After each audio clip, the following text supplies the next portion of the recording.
All right, everybody, I'm here with Alexandra Radway today. She's going to be talking to us about essentially how she grew her business from back in 2020. You said you even lost money, technically, right? Where I she'll did. explain a little bit about how she lost money.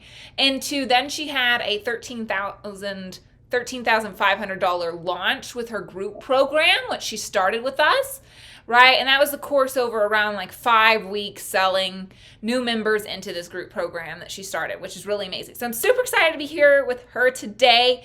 And she's going to be talking to us about what she changed in her business, what helped her get more clients, and then where she sees things going in the future, too. Right? It's going to be Yes. awesome. Okay, so can you kind of explain, because I thought it would be best, is if we start with can you explain a bit more about what you do in your niche as a coach? So you are a nutritional therapy practitioner, right? Yes. And you help successful women transform into joyful mothers. But can you kind Yes. of give us a little bit more details about what that looks like? Sure. So, basically, what I do is I help women prepare their bodies for pregnancy. I support them through that pregnancy process as well as that postpartum recovery. And the reason I do this is that basically I just think going through my own experience of becoming a mother 2 times, I really think that's the optimal way to be able to enter motherhood without being depleted, without picking Mm. up all of these imbalances. So you can, have those first early years with your babies, which are challenging, right? They kick your butt in some I'm ways, but nodding and I don't have children, but I know it is hard. that doesn't mean they can't be joyful times, right? And that Right. doesn't mean you can't, you're no longer going to have energy to pursue the things you want to pursue, to engage in the areas of life that you enjoy. And I really do this because I notice a lot of women, we get shown the roadmap of how to succeed, in the workplace, in going to, Yeah.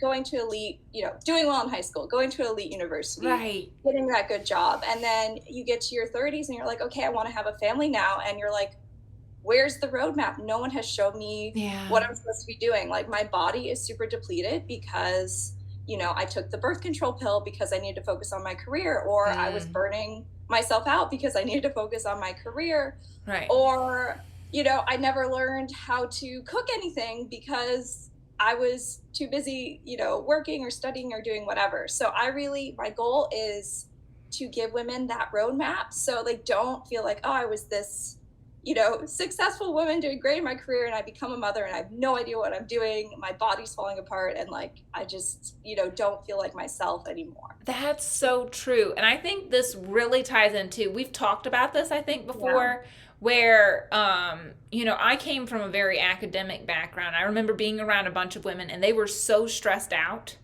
all the I, time. I listened to your podcast where you shared that story. Right, right.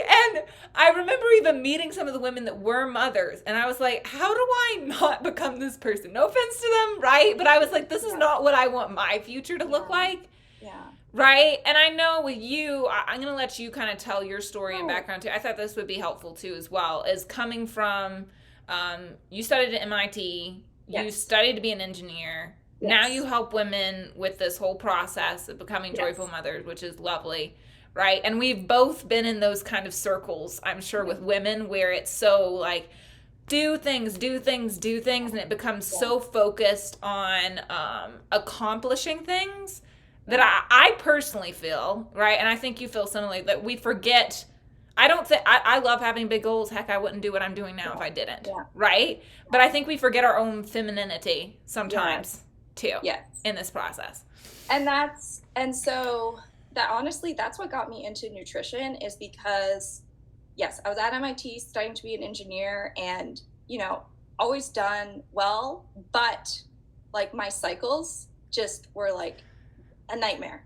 My hormones were so out of whack because I wasn't living Mm. in a way, like, in my opinion, that environment at MIT, the way I had to push myself wasn't something the female, this is going to sound bad, but like my female body could cope with and have Yeah. a healthy hormonal cycle. And I graduated in 3 years. Like I was Me very, too. This is why I'm we're like, similar in this regard. I just wanted to get out of there. Like and it was like, but So perhaps I could have slowed down a little bit. Perhaps, I could have been okay with getting like slightly less, letting a few things slide, not needing to get quite as high of grades. Like, there was probably things I could have let go, but really the way I had to push myself, my hormonal system, like I just completely burned myself out. I my periods were so bad. I basically was like nearly in labor pains every month. Like my emotional state, like the whole 2 weeks before, like I probably could have been diagnosed with PMDD. I don't know if people who are listening to this are familiar with that, but I mean, I was like depressed, had suicidal ideation, and it was just, I was not respecting like my femininity in that environment, which is why like it's really, and having children actually was such a wonderful experience for me, because it really helped me, it forced me to become realigned with that feminine energy and with that need to, be respectful of what it means to be a woman and to nourish that, and to realize that doesn't mean you're any less, right? It doesn't mean like, you can't, do things, you can't run a business, you can't make money. Which I did take some time off, which I thought was very valuable. And I'm not saying there's anything wrong with if you don't want to, keep working or start a business or do anything like that, because there's lots of other wonderful things I think you can do as a mother, or even just as a woman if you don't have kids. But I do, what I think was most important is understanding that you have to treat your body differently as a woman, and everything, like the energy and everything we learn, like in school, it's like you do the same thing every single day. And like, it's really just designed around a male energy and a male world. And it's like, and then we try to fit ourselves in as women, and it causes our health to really, we should, side note, we should do some sort of thing with like a podcast, other episode where we talk about women's hormones, how it affects your energy, and then what it looks like. Because I know even once because when I was in school, I felt I had the same thing as you. I was going all out all the time. I had horrible period pain. It started getting really bad, right? They were like, we think we should test you for endometriosis. It was not that at all. It was just because of how I was pushing myself. And I think so much, and this is, again, not being disrespectful to women who want different things with their lives, right? But I think there is this big cultural push, especially for women, to feel like you have to do everything. You have to be like this person that's able to kill it, show up, work 12-hour days, somehow cook for the kids, and you're also still the primary caregiver for kids. What the heck? It's too much. But anyway, getting back to you, but I totally agree with this, and I think it applies to business too as well. If that you try to kind of build your business in more of what is kind of promoted in a lot of business spheres too, it can burn you out just as easily. Well, and that's a big thing that attracted me to working with you, is I could tell you weren't like, okay, you gotta hustle and like wear the 12-hour days. I mean, and I like, we're very, it's like, yes, you need to work hard, and I'm the same with like motherhood. You need to work hard, you need to be disciplined, you need to have like, because it's not going to be like, it's not just going to fall into place magically and be perfect and easy, but you have to find that balance. And that's something I just really, like, I could see that your whole, like, your approach is, yes, you can have a successful business, but it's not going to be something that burns you out. And that's what I was hoping to achieve. So so let's talk a little bit now, kind of bringing it, maybe we'll do another thing where we talk about injury. I think that'd be cool, but not injury. I meant to say energy. Anyway, though, can we talk a little bit now about, I was going to ask you, so specifically for different people who are going to be watching or listening to this, and I want to talk about kind of you back when, you told me this, you'd lost a couple $1,000s or something like that because of another thing, right? Yeah. And then to where you are now, where you had that launch, and I think you even just increased your prices again, and you made another sale, or was that with the, I haven't increased my prices yet. I've just added an additional offering that is a bit higher price, but I just had my first sales call back, starting new sales in the new year, like was a sale. Yeah. Which was amazing. Cause it took me like 30 calls, I think, the first time, like before I got my first sale. This is another good thing to talk about too. So I was going to ask you, what are 3 changes you made, right? Yeah. And then what allowed you to be more successful now, successful moving forward, and kind of what were your biggest takeaways with that? But I think this is important to point out in that you had a hard time with sales calls, and we had to work with you on that. Yes. Right? And if we want to talk about like, well, I kind of lost the question there. I don't know if you I'll ask it again. What question you want me to answer? But I could just talk about like where my business was before, and then like some of the changes. Yeah. Just include like 3 or something like that, right? Yeah, 3. So a little bit about like, so I graduated from my program. I finished in November 2019, and I started my business January 2020. And so in my program, we had learned this like hands-on technique that we use for, it's called the functional evaluation. And so in my mind, I'm like, okay, I want to do an in-person practice. I really like meeting with people in person. I want to be able to practice this technique. Like, I don't know if I want to use it long-term, but I want to at least practice it. So then I was like, okay, I need to find office space. And this was a whole thing. I ended up signing a lease on like a sublease on an office space in March 1st, 2020. And so that was like a few $1,000s for the rest of the year. And I the lady I signed lease to, like, she was like, yeah, the last 2 people, like, they signed this lease and then ditched on me, which like probably was a red flag. But I'm like, I gave her my word. I'm like, if I sign this lease, like, I won't back out on it. Like, I will pay you this money. Like, you have my word. And then a pandemic started 2 weeks later, and like, I couldn't get childcare. I like couldn't actually see people in person, and like so it was a whole thing.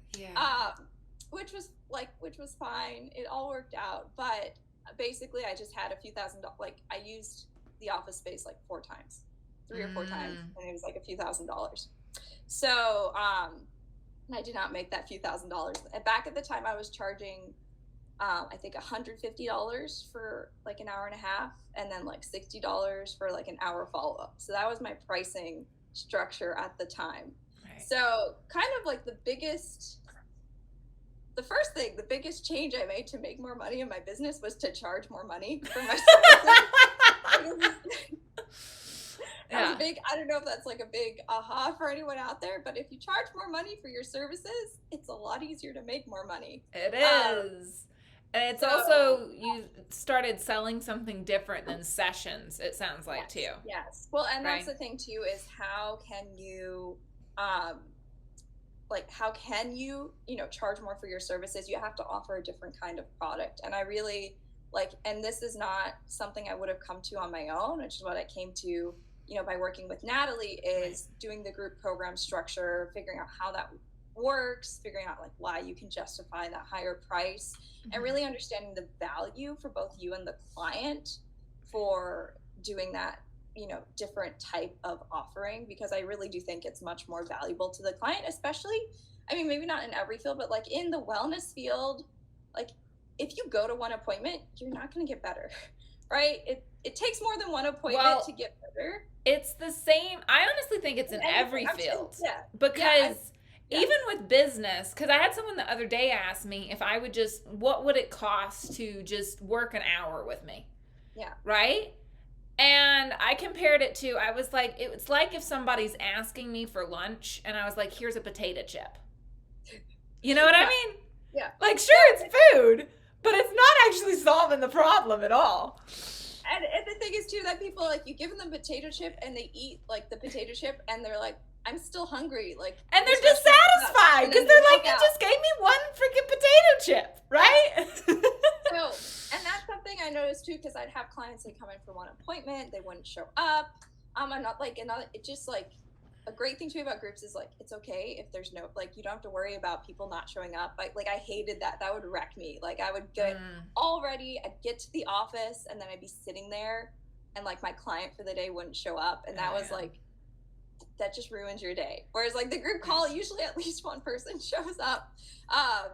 But to bring it back to really changing, so increasing my prices, changing to a group program format, which I just didn't really think was possible, or I didn't realize was actually better. Like I thought one-on-one, like I had to do one-on-ones and that's better. Which really, I like, since doing groups, since being in Natalie's group and starting my own group, like the groups are so much better. Like I was like on one of the calls with Natalie, and I had a question. It was like a question about money mindset, and she gave me a great answer. She gave me some great ideas.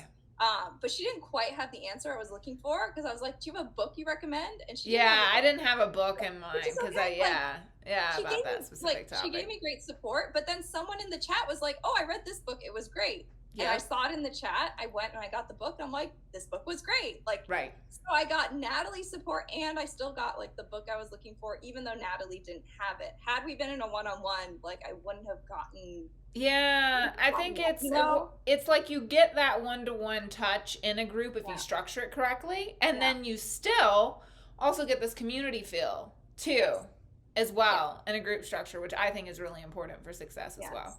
So it sounds. Oh, go ahead. And in my niche too, I think like that was a big, because originally I had this vision of like, I want to have this space where women can come together and they can support each other, like in this, you know, this important time, because I do think it's really important that women have support, and that especially like when you're moving a pregnancy more holistically, like maybe your friends and family like didn't do pregnancy that way, and so they like think you're kind of weird, or it's just like they don't really get like why you're doing these things differently. And so it can feel a bit isolating if you don't have other women that you're like, well, they're doing it too, I'm not the only crazy one. So that I think is really helpful, and that's something I like was trying to figure out, okay, how can I do this? Like, can I make a space? Like, and I mean, at some point that could be great, but I really, just given this day and age, it's like so much easier just do an online group, and like women can still come together, they can still have that support. Like, yes, it's not in person, but it's still super valuable. So yeah, so that was helpful too. So I think that's two things. I think the third, like I guess the biggest, and then the third big is just like all the mindset changes that you really like encourage and help me with. So like before I was, and well, this, it's like kind of two things, but being able to get on sales calls and not like freak out, and like all that stuff around how to just do a sales call. And that was a big reason I signed up for your program. It was like, because at first it was so weird. I'm like, why is this lady like getting me on a call? Okay,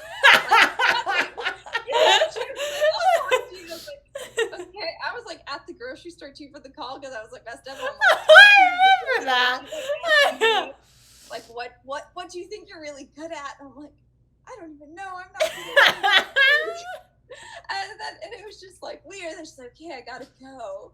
And then, you weren't like that, but I'm kind of making fun of you. But that's all right.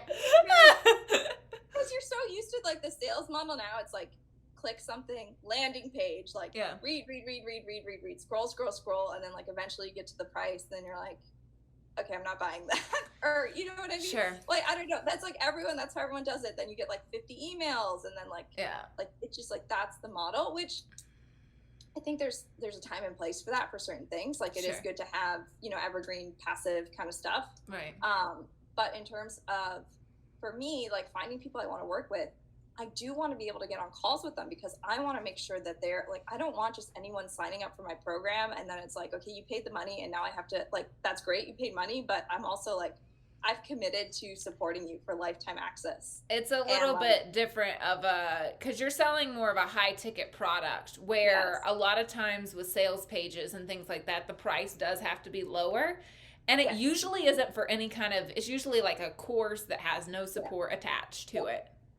Whatsoever. Yeah, exactly. So really having someone that could teach me how to go, like be able to do sales calls, be able like be comfortable selling my product, like that was a huge shift for me. Like before, I like wasn't even like telling people what I did was really scary. Just like that was just really like hard for me. And like going out and trying to find clients, like that was really hard for me. Getting on a sales call, I'd be like having a panic attack right before, and then like trying to get through it. So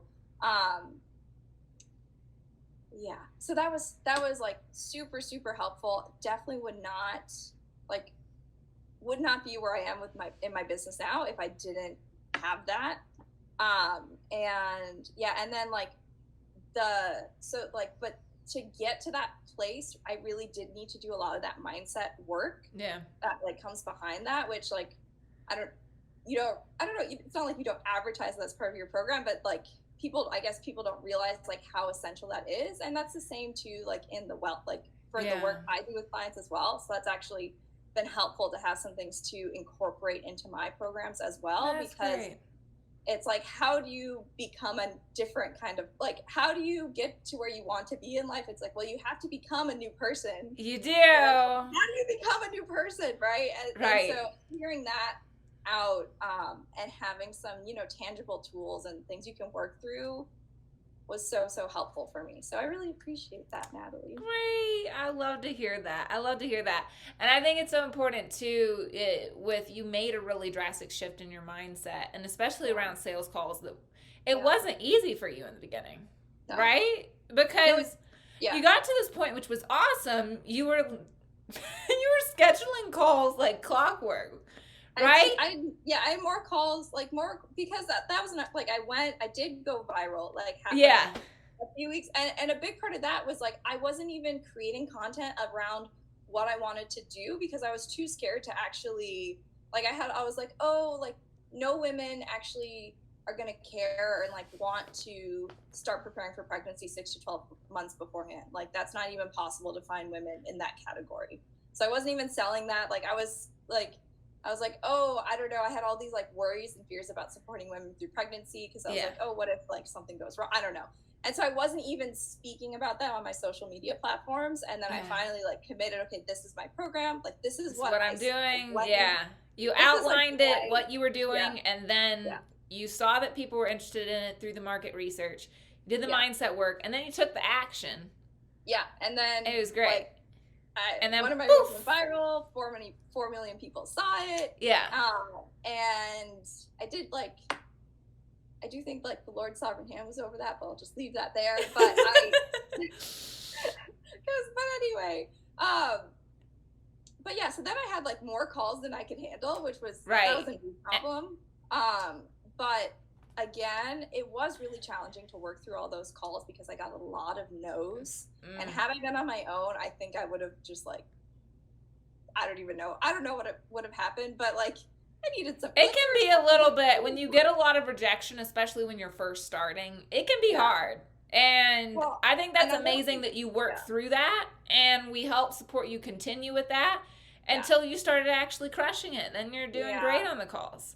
Well, and I think it's hard too, because it's hard, like if you don't have the confidence, like it's the same like when people make changes with their health, and it's like, okay, this is hard, like, and once it gets hard, if you don't have the confidence like that this is going to work if I persevere, then you'll give up, right? And so I think that was another thing too. It's like I needed someone to give me the confidence that yes, you can charge thousands of dollars for this product, and like no, it's not that your price is too high, and no, like you won't get more yeses if you just like screw it, like get 2 no's, you're like, screw it, I'm charging too much, I'm gonna cut my price in half, or like, so that was really important and helpful for me.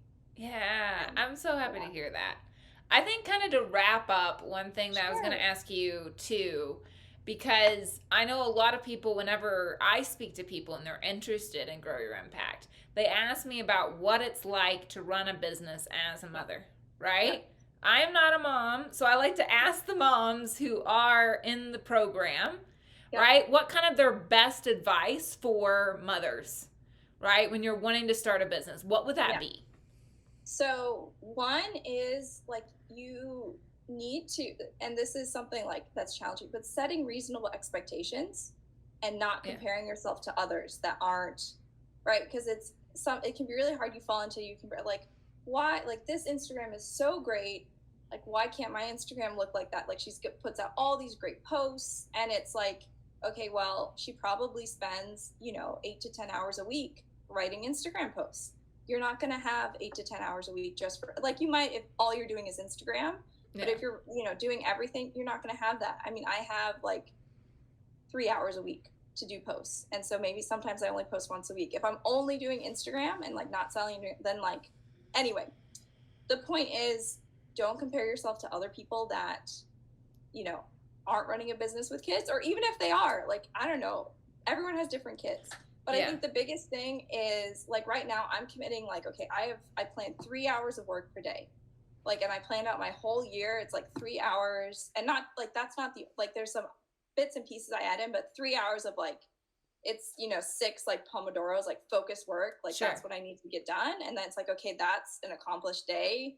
And like, if I don't get it done during the day, like, I have to stay up a little bit late to finish it. But like, that's all I'm expecting from myself in terms of like keeping this business running. And that's doable. And like, everything I want to do for this year, like, can fit into those 3 hours a day. Like, I've planned out the whole year. Not that like things don't come up, but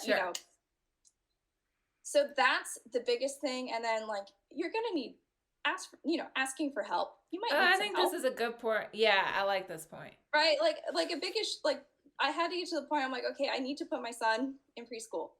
Right? Not that you like necessarily, like, everyone's different, but for me it was like, okay, if I really want to commit to this business, like, I need to put him in preschool, and that's a decision I need to like, and that, like, one, I thought that was going to be what's best for him, not just like for my business, but I needed to be okay with like that he would need to go to preschool so I could work and have some time to work. I'm still home with his little brother, like, and my mom helps me 2 mornings a week. So you don't need crazy amounts of help. Like, I do have to say, you don't need crazy amounts of help. And like, half of those sales calls I did baby in the baby carrier, boob in baby's mouth, like, trying to keep him quiet. So that's the thing. You got, like, I have a whole bunch of stuff, but you got to get your house in order. Like, I did like Marie Kondo before, and like, I honestly would not have been able to run my business had I not. I took like a month before going back to school for this. That's just how the time, like, and I like did Marie Kondo and like really did my whole house. So like, you got to get that stuff in order. You've got to be disciplined about, making sure you're getting meals on the table. You're not wasting time on things that aren't important. So I don't know. I don't have it all figured out, but that's the biggest, it's like, but the final thing is just like knowing that you can do it. Cause that was another big thing that was holding me back is like, I can't run a business. I can't make money because I have kids. And that's going to be really, really harmful, because then you're not going to see the opportunities where you could, find some time to work, or you could find some time to be a little bit more efficient, or just like put yourself out there, whatever you need to do to get something off the ground. You really can do it. And I did do it for a long time without childcare, without significant help. I would just work in, between naps, and I made it work. So I don't know. That's kind of what I got. I don't have it all figured out, but those are some things that were helpful. I think that's a really important thing. And I do think that women in general, do need to, I think it's, for some reason, a lot of us feel bad if we have to ask for help. Yeah, it's a big problem.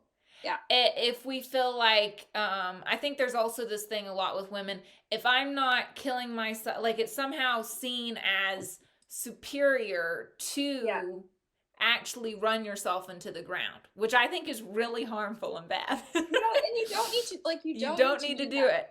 I'm talking like, really, I work like 3 to 4 hours per day, which is really honestly is really hard when you have 2 kids and you take care of a house, especially small children, and everything. Like, like, from someone like, they're like, oh, you only work 3 hours a day. That's like nothing, but that is challenging and difficult to accomplish. But for me, doing that consistently, that really has been enough to get the business off the ground. Okay, obviously you come into seasons where you're like, okay, I need to do a little bit more work. And I also have seasons where it's like, I really haven't worked much in like a month, and I'm trying to get away from that a little bit, staying a little bit more consistent. Sure. Because then that does make things a little bit harder. But yeah, I think the biggest thing is knowing that you can do it, right? And yeah, that's where I'd leave it. Because for a long time, I'm like, oh, I'm not going to make any money. I can't run this business well because like I have kids. And you can get you can figure out ways, get your kids to sleep, get them to take their naps, find time to work, take away some distractions, and you can make it happen. Well, thank you so much, Alexandra, for speaking with us today. I'm sure it's going to be super valuable for a lot of people. I sure hope so. So thank you. I really, if you want it, like, if you're on the fence about working with Natalie, just do it. Just do it. Thanks. Stop being on the fence. Just do it. I was on the fence for like 6 months. You were on that. That's true. I think we spoke 3 times. Yeah. Did we speak at least twice? At least twice. 3 times. We spoke 3 times. We spoke 3 times before you said yes. Because you kept hopping on calls with me. Well, and I'm like, gosh, if she makes me like want to do this program so badly, she's got to be able to teach me how to feel that about working with me. So, but yeah, if you're on the, just do it. Like I was all worried. I'm like, I'm not gonna be able to make this money back, and like, I made it back. It's fine. And like, it's it's been the change in terms of my like business, a lot of things in my life. Like it's just, that's great. It's been so helpful. That's great. Thank you, Alexandra. I appreciate that. Natalie.